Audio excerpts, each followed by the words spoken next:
तो हेलो दोस्तों, स्वागत है आपको इस वीडियो में। आज हम लोग देखने वाले हैं क्लास 10th का 50 वीवीआई ऑब्जेक्टिव क्वेश्चन। ठीक है ना, आज क्लास 10th का 50 हम लोग वीवीआई ऑब्जेक्टिव क्वेश्चन देखने वाले हैं। ठीक है ना दोस्तों। तो चलिए वीडियो को शुरू करते हैं बिना किसी देरी किए। मैं एक बात कहना चाहूँगा दोस्तों, वीडियो को लाइक कर दीजिए, चैनल को सब्सक्राइब कर दीजिए। ठीक है ना। ठीक है दोस्तों, आपके लिए आते रहेंगे ऐसे ही वीडियो। आपको लाइक करना है, चैनल को सब्सक्राइब करना है। तो ठीक है, बढ़ते हैं अपने फर्स्ट प्रश्न पर बिना किसी देरी की हुई है। ठीक है ना। देखिए हमारा फर्स्ट प्रश्न क्या कर रहा है। हमारा फर्स्ट प्रश्न 7/20 का दशमलव प्रसार है। 7/20 का दशमलव प्रसार है। क्या कह रहा है देखिए, 7/20 का दशमलव प्रसार है। तो इसका क्या होगा दोस्तों, इसका हमारा क्या हो जाएगा, शांत हो जाएगा। कौन सा हो जाएगा, शांत हो जाएगा। हमारा बी ऑप्शन बिल्कुल क्लियर है। हमारा बी ऑप्शन बिल्कुल क्लियर है। ठीक है ना। इतना बात आपको क्लियर है तो बढ़ते हैं अपने नेक्स्ट क्वेश्चन पर। ठीक है ना। देखिए प्रश्न संख्या 2 बहुत ही इंपॉर्टेंट प्रश्न होने वाला है। ठीक है ना दोस्तों, ध्यान से देखिएगा। पाई एक है। पाई एक है तो पाई क्या है, परिमेय है। पाई क्या है, परिमेय, अपरिमेय है, प्राकृतिक संख्या है, पूर्णांक है। तो इसमें क्या हो जाएगा, अपरिमेय है। अपरिमेय है कौन सा हमारा, अपरिमेय है हमारा, कौन सा अपरिमेय हो जाएगा। ठीक है ना। बी ऑप्शन बिल्कुल क्लियर हो जाएगा। बी ऑप्शन बिल्कुल क्लियर हो जाएगा। ठीक है ना। इतना बात आपको क्लियर है तो बढ़ते हैं अपने नेक्स्ट क्वेश्चन पर। तीसरा प्रश्न पर देखिए क्या कर रहा है। तीसरा प्रश्न, ठीक है ना, देख सकते हैं। तीसरा प्रश्न, दो संख्याओं का मौसा 15 तथा लसा 105 है। तो उनमें से एक संख्या 5 है, तो दूसरी संख्या क्या है। तो लसा एलसीएम गुना एचसीएफ होता है ना, बराबर कितनी, दूसरी संख्या की होती है ना। तो ठीक है, तो देखिए यहाँ पर क्या होता है।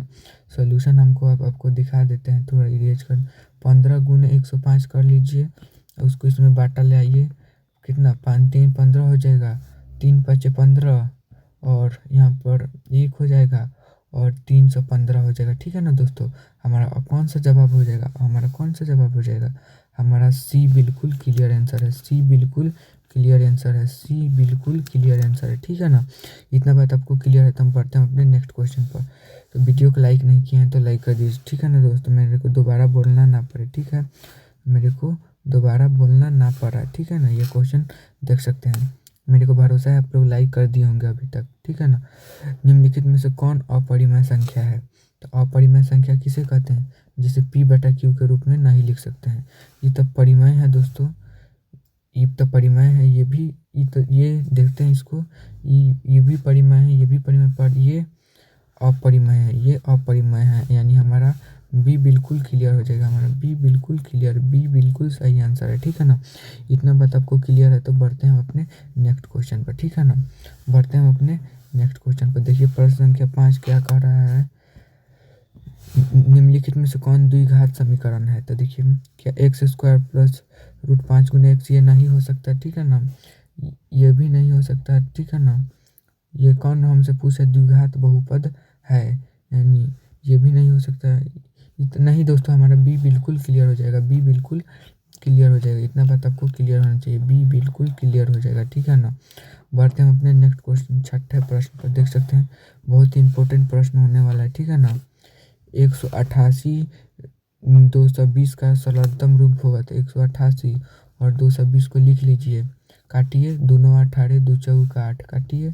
2×1 = 110 बार में हो जाएगा और 2×4 = 2×7 = 14 और 55 बार में, यानी 47/55। कोई दिख रहा है 47/55। तो 47/55 हमारा कौन सा, डी दिख रहा है। डी दिख रहा है। ठीक है ना। डी बिल्कुल क्लियर आंसर हो जाएगा। डी बिल्कुल क्लियर आंसर है। ठीक है ना। इतना बात आपको क्लियर है तो बढ़ते हैं अपने नेक्स्ट क्वेश्चन पर। ठीक है ना। 7वें नंबर क्वेश्चन देखिए, हम 50 करने वाले हैं, आपको टेंशन लेने की कोई बात नहीं है। ठीक है ना। किसी द्विघात बहुपद के शून्यक अधिकतम संख्या होगी। तो शून्य की अधिकतम संख्या 2 होती है। ठीक है ना, 2 होती है। इतना बात आपको क्लियर होना चाहिए, 2 होती है। ठीक है ना। बढ़ते हैं अपने नेक्स्ट क्वेश्चन पर। ठीक है ना। नेक्स्ट क्वेश्चन पर देखिए यहाँ पर क्या कर रहा है।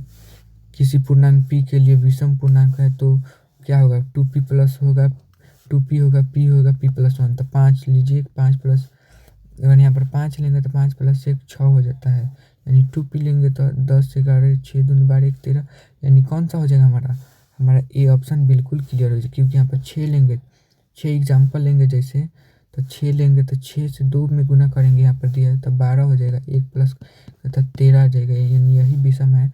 हमारा कौन सा ऑप्शन हो जाएगा, हमारा ए ऑप्शन बिल्कुल क्लियर है, ठीक है ना, हमारा ए ऑप्शन बिल्कुल क्लियर है, ठीक है ना। इतना बात आपको क्लियर है तो बढ़ते हैं हम अपने नेक्स्ट क्वेश्चन पर। इसका जवाब आपको कमेंट बॉक्स में देना है। देखिए यहाँ पर प्रश्न संख्या आ चुका है, ये देखिए अल्फा और लेमडा है, तो इसका जवाब भी आपको कमेंट बॉक्स में देना होगा। 11 नंबर प्रश्न पर हम बढ़ते हैं, ठीक है ना। 11 नंबर प्रश्न पर बढ़ते हैं।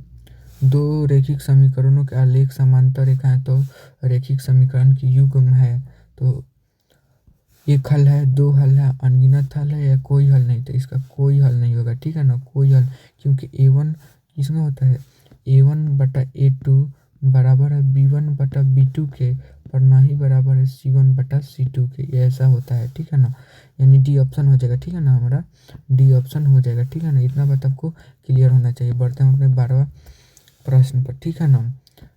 देख सकते हैं 12वां प्रश्न क्या कह रहा है, 2x³ - 5x - 14x + 8 का शून्यकों का योग होगा, तो शून्यकों का योग क्या होता है, माइनस सी बटा यानी माइनस यहाँ पर करेंगे माइनस C/A होता है ना, यानी द्विघात है, देख सकते हैं, और यानी कितना है, और C/B लीजिए, यहाँ पर माइनस माइनस प्लस हो जाएगा, यानी 14/5 हो जाएगा, यानी हमारा बी बिल्कुल क्लियर है, हमारा बी बिल्कुल क्लियर है, ठीक है ना। इतना बात आपको क्लियर होना चाहिए, हमारा बी बिल्कुल क्लियर उत्तर हो गया, ठीक है ना, बी बिल्कुल क्लियर हो गया, ठीक है। बढ़ते हैं अपने 13वां नंबर प्रश्न पर। ये देखिए 13वां नंबर प्रश्न क्या कह रहा है, समीकरण 9x² - 1 का मूल का प्रगति होगा, तब B², इसका जवाब आपको कमेंट में देना है, B² - 4AC पर इसका जवाब आपको डायरेक्ट कमेंट में बताना है, ठीक है ना, सूत्र बता दिए, ठीक है ना।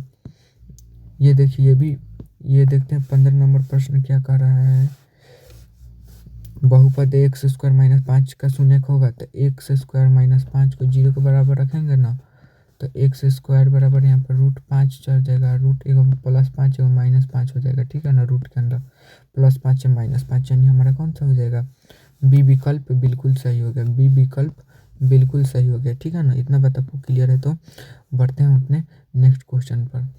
देखिए क्वेश्चन देखिए क्या कर रहा है, हम ध्यान से देखना है आपको। देखिए निम्नलिखित में से कौन समांतर श्रेणी में है, तो श्रेणी में से A2 - A1 करेंगे, अगर डिफरेंस बराबर होगा ना तो समांतर श्रेणी में होगा। तो हमारा अगर इसमें से देखते हैं, ये देखते हैं, डायरेक्ट चेक करते हैं, 4 - 2 करेंगे तो 2 आ रहा है, 8 - 4 करेंगे तो 4, ये नहीं है दोस्तों, और ये इसको करेंगे ये भी नहीं है दोस्तों, और 0 में से हम लोग माइनस, पहले इसमें से करें -8 में से -4 घटाएंगे तो कितना हो जाएगा, प्लस बन जाएगा, +4 यानी -4 आ रहा है, यानी -12 में से -8 को घटाएंगे तो प्लस ही बन जा रहा है, 12 -12 + 8 यानी -4 आता है, यानी हमारा कौन सा विकल्प हो गया, हमारा डी विकल्प बिल्कुल सही हो जाएगा, ठीक है ना, हमारा डी विकल्प बिल्कुल सही हो जाएगा, ठीक है ना, डी विकल्प बिल्कुल सही। इतना बात आपको क्लियर है तो बढ़ते हैं अपने नेक्स्ट क्वेश्चन पर। अभी फिर से मैं कह दे रहा हूँ, अभी तक वीडियो को लाइक नहीं किया है तो लाइक कर दीजिए दोस्तों, ठीक है ना। देखिए प्रश्न संख्या 18 क्या कर रहा है, -12 किस पाद में, मतलब किस क्वाड्रेंट में, किस चतुर्थांश में है, आपको बताने किस चतुर्थांश में है। पहिलका में देखिए हम बता देते हैं, पहिलका में क्या होता है, पहिलका में प्लस प्लस होता है, दूसरी में माइनस प्लस होता है ना, इसका माइनस माइनस होता है, देखो प्लस प्लस माइनस होता है, ठीक है ना, प्लस माइनस होता है, ठीक है ना। तो ये देखिए तीसरा में है, कौन सा होगा, तीसरा यानी तृतीय होगा, ठीक है ना, तृतीय होगा, हमारा सी विकल्प बिल्कुल सही है, ठीक है ना, हमारा सी विकल्प बिल्कुल सही है, सी विकल्प बिल्कुल सही है। इतना बात आपको क्लियर है तो हम बढ़ते हैं अपने 19वें नंबर प्रश्न पर। देख सकते हैं, किसी समांतर श्रेणी के लिए निम्नलिखित में से कौन सा सूत्र सत्य है, तो ये भी सत्य है, ये सत्य नहीं है, ये सत्य नहीं हो है, ठीक है ना, ये भी नहीं, यानी हमारा ए ऑप्शन बिल्कुल सही हो जाएगा, हमारा ए विकल्प सही हो जाएगा, ठीक है ना, ए विकल्प सही हो जाएगा, ठीक है ना। आपको इतना बात आपको क्लियर होना चाहिए। देखिए 20वां नंबर प्रश्न क्या कर रहा है, 20 नंबर प्रश्न क्या कह रहा है, bx² + ax + c = 0 का विवेचक होगा, यानी विवेतर वही विवेचक, यानी B² बी का स्क्वायर कर देते हैं, यानी यहाँ पर देखिए बी का मान क्या है, ए है, इतना बात आपको ध्यान, बी ए स्क्वायर माइनस 4ac है, माइनस 4 इंटू ए के मान बी है और सी का मान सी है, यानी माइनस 4bc हो जाएगा, ठीक है नहीं, यानी हमारा कौन सा ऑप्शन हो जाएगा, हमारा ए ऑप्शन बिल्कुल उत्तर ए करेक्ट है, उत्तर प्रश्न संख्या ए का ऑप्शन नंबर ए बिल्कुल सही है, ठीक है ना, इतना बात आपको क्लियर होना चाहिए। ये देखिए इसका हम फॉर्मूला आपको बता देते हैं, इसका आंसर आपको कमेंट बॉक्स में देना है। देखिए फार्मूला क्या होता है, 1/2 x1 into y2 minus y3 होता है प्लस, और देखिए यहाँ पर क्या होता है y3 माइनस y1 होता है, यहाँ पर लिखवा देते हैं y3 माइनस y1 होता है और y1 माइनस y2 होता है, ठीक है ना, x2 हो जाएगा यहाँ पर और x3 हो जाएगा, ठीक है ना, x2 हो जाएगा और x3 हो जाएगी, इतना बात आपको क्लियर है। तो इसका जवाब को कमेंट बॉक्स में देना है, ठीक है ना। ये देखिए सभी समबाहु त्रिभुज होते हैं, तो सभी समबाहु त्रिभुज क्या होते हैं, सर्गवांसम समरूप, आपको दोनों क्या हो जाएगा, हमारा सी विकल्प बिल्कुल सही हो जाएगा, ठीक है ना। ये देखिए 24 नंबर प्रश्न क्या कह रहा है, 24 नंबर, समांतर श्रेणी में 5, 8, 11, 14 के प्रथम 24 पदों का योग होगा, तो 24 पदों का पहले डिफरेंस निकालते हैं, तो a2 माइनस a1, तो 8 में से 5 गया तो 3, यानी 24वां पद पूछ रहा है, तो 3 है, यानी 24 गुने, यानी 24वां पद पूछ रहा है, यानी 23 गुने डी का मान 3 है, इसका आपको जवाब बताना है a प्लस n माइनस 1 गुने डी से आपको जवाब कहकर बताना है कमेंट में, ठीक है ना। ये देखिए प्रश्न संख्या कितना 25 नंबर, 5,5 की दूरी मूल बिंदु से दूरी होगी, तो 5 का स्क्वायर कर देते हैं, एक बार 5 का स्क्वायर करिए 25, उसका भी स्क्वायर करिए 25, 25 25 50 होता है, तो 50 को तोड़ेंगे तो 25 दूनी के 50 हो जाएगा, तो 5 अंदर आ जाएगा, 5√2 आ गया, 5√2 आ गया, ठीक है ना। 5√2 कौन है, देखिए तो 5√2 कोई है ऑप्शन, 5√2, हाँ सी ऑप्शन है हमारा, सी बिल्कुल सही हो जाएगा, इतना बात आपको क्लियर होना चाहिए, हमारा सी बिल्कुल सही हो जाएगा, ठीक है ना। ये देखिए ये भी क्वेश्चन हम करा देते हैं आपको, ये हमको क्वेश्चन कराना पड़ेगा, आपको लग रहा है हमको आपको क्वेश्चन ये कराना पड़ेगा, इसका हम डायरेक्ट बता देते हैं, ये 90 डिग्री होगा, ठीक है ना, 90 डिग्री होगा, ऑप्शन नंबर ए सही है, ठीक है ना, 26 नंबर का ए सही है, आपको नोट कर लेना है, ठीक है ना। इसमें क्या पूछ रहा है, रुक जाइए दोस्तों, तो चलिए देखते हैं हम अपने प्रश्न पर।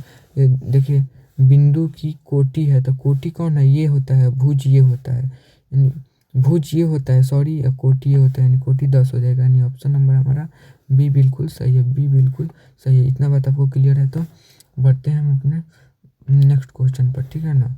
ये देखिए क्या कर रहा है, दो समरूप संगत त्रिभुजाएं का भुजा 4:9 उनके क्षेत्रफल का अनुपात, तो 4 का स्क्वायर 16 81 कर दिए, 16 81 कोई है, देखिए, यानी ऑप्शन नंबर हमारा कौन सा हो जाएगा, बी बिल्कुल सही हो जाएगा, बी विकल्प बिल्कुल सही है, ठीक है ना, इतना बात आपको क्लियर होना चाहिए। ये देखिए हम प्रश्न के इसका हम फॉर्मूला बता देते हैं, बिंदु के बीच की दूरी वाला है। ये देखिए x2 माइनस x1 का होल स्क्वायर कर दीजिएगा, प्लस y2 माइनस y1 का, यहाँ पर हम लिखवा देते हैं, रुकिए हम लिखवा देते हैं आपको, ये देखिए फार्मूला हम आपको लिखवा देते हैं, फार्मूला लिखवा देते हैं। ये देखिए पहले का करिएगा x2 माइनस x1 का होल स्क्वायर और y2 माइनस y1 का होल स्क्वायर का कर जवाब दीजिए कमेंट में, ठीक है ना। ये देखिए समांतर श्रेणी का बताएं, ये बताना है आपको जवाब में। ये देखिए 10, देखिए क्या कर रहा है, अगर tan थीटा बराबर 12/5 है तो sin थीटा का मान क्या होगा, तो tan थीटा बराबर p/b होता है, तो p का मान कितना दिया है 12x ले लीजिए, और b का मान कितना दिया है 5x ले लीजिए, तो h का मान कितना हो जाएगा 13 हो जाएगा, तो sin थीटा लंब बटा कर्ण होता है, लंब कितना है 12, कर्ण कितना है 13, तो 12/13 कौन हो जाएगा, 12/13 कौन हो जाएगा हमारा जवाब, 12/13 हमारा ए हो जाएगा, ए हो जाएगा दोस्तों, ए हो जाएगा, ठीक है ना, इतना बात आपको क्लियर होना चाहिए, ए बिल्कुल सही है, ठीक है ना, ए बिल्कुल सही है, ठीक है। ये देखिए इसका जवाब आपको कमेंट में बॉक्स में देना है, ठीक है दोस्तों। ये भी इजी क्वेश्चन आपको चाहिए, अगर त्रिभुज की त्रिभुज पर पूरा वीडियो तक कमेंट कीजिए, ठीक है ना।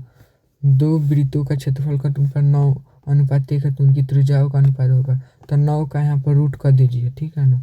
तो 9 का वर्गमूल 3 हो गया, 1 का वर्गमूल 1 हो गया, 3:1 हो गया। यानी ए ऑप्शन बिल्कुल सही है, ठीक है ना। इतना बात आपको क्लियर होना चाहिए, ए ऑप्शन हमारा बिल्कुल सही है। तो 36 नंबर प्रश्न तक हो गया, ठीक है ना। ये देखिए 37 नंबर प्रश्न क्या कर रहा है। 4 2 5 2 0 3 2 3 का बहुलक है, तो इसमें से हमको बहुलक चुनना है, ठीक है ना। तो जो ज़्यादा बार होगा वही बहुलक होगा, ठीक है ना।